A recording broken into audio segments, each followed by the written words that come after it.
Dire wolves. Dire wolf. Dire wolf. Dire wolf.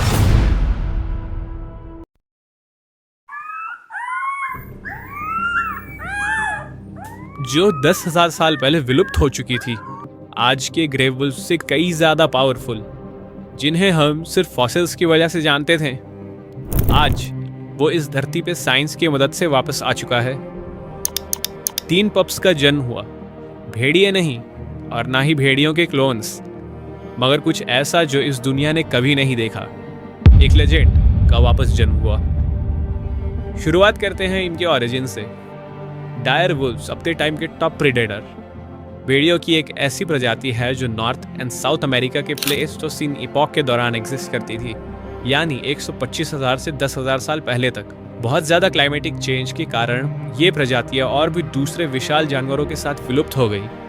अगर आपने game of thrones देखा है, उसमें आपने इन भेड़ियों को देखा ही होगा। मगर आज कोलोसल बायोसाइंसेस, एक बायोटेक कंपनी जो बायोलॉजी कंजर्वेशन पे फोकस्ड है, वो डीएनए एक्सट्रैक्टिंग, सीक्वेंसिंग और जीनोम एडिटिंग करके इस विलुप्त प्रजाति को वापस इस धरती पर लाने में सफल रहे हैं। 1 अक्टूबर 2024 2 मेल पप्स रोम्युलस और रीमस का जन्म हुआ और जनवरी 30, 2025 एक फीमेल पप खलीसी का जन्म हुआ। रोम्युलस और रीमस अभी 6 महीने के ही हुए हैं, मगर फिर भी ये लगभग 4 फीट लंबे और 36 किलो वजन के हैं। शुरुआत पे तो इन्हें सरोगेट के तौर पे डोमेस्टिक डॉग्स की मदद से खिलाया जा रहा था, जिसके बाद उन्हें बॉटल से खिलाया जाने लगा। कंपनी के मुताबिक अभी ये वुल्व्स हेल्दी हैं और अच्छी ज़िंदगी जी रहे हैं। इन्हें फ़िलहाल 2000 एकड़ के इकोलॉजिकल प्रिजर्व में रखा जा रहा है। फिर भी इनका बिहेवियर पपीज़ जैसा बिल्कुल नहीं है। जैसे नॉर्मल पप्स इंसानों की प्रेजेंस में हग्स और किसेस जैसे एक्ट शो करते हैं, ये पपीज़ में ये बिहेवियर बिल्कुल एब्सेंट है। वो इंसानों से दूरी बनाए रख रहे हैं। जब कोई इंसान उन्हें अप्रोच करता तब वो दूर भाग जाते, यहाँ तक कि जिस इंसान ने उन्हें बड़ा किया उसे पास आता देख भी वो दूर हट जाते। ये लोनली बिहेवियर का रीज़न एक ही है कि ये कोई डोमेस्टिक नहीं बल्कि वाइल्ड जानवर है। They are dire wolves. तो आखिर ये पॉसिबल हुआ कैसे?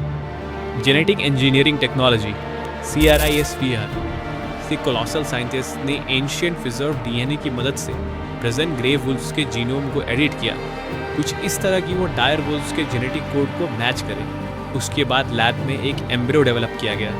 इस एडिटेड एम्ब्रियो को डोमेस्टिक डॉग्स में इम्प्लांट किया गया और फिर डायर वुल्व्स का जन्म हुआ। सिर्फ डायर वुल्व्स ही नहीं, कोलोसल और भी जानवरों को वापस लाना चाहते हैं। करंटली इनमें 130 साइंटिस्ट हैं जो फ्यूचर में मैमथ, तस्मेनियन टाइगर और डोडो जैसे जानवरों को डी एक्सटिंक्ट कराना चाहते हैं। मार्च ही में इस कंपनी ने मैमथ के डीएनए को कॉपी करके चूहे के डीएनए को एडिट किया, जिससे एक जेनेटिकली मॉडिफाइड वुली माउस बनाया गया, जिसका फैट मेटाबॉलिज्म मैमथ की तरह ही फास्ट था।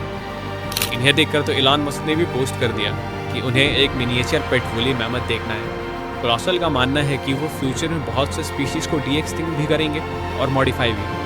इस दुनिया में गलत चीज़ों को बदल के इसका भला करना चाहते हैं। कोलंबिया यूनिवर्सिटी के प्रोफेसर रॉबर्ट स्क्लिट्समैन कहते हैं कि यहाँ डेथ का रिस्क है और साइड इफ़ेक्ट्स बहुत सिवियर हैं।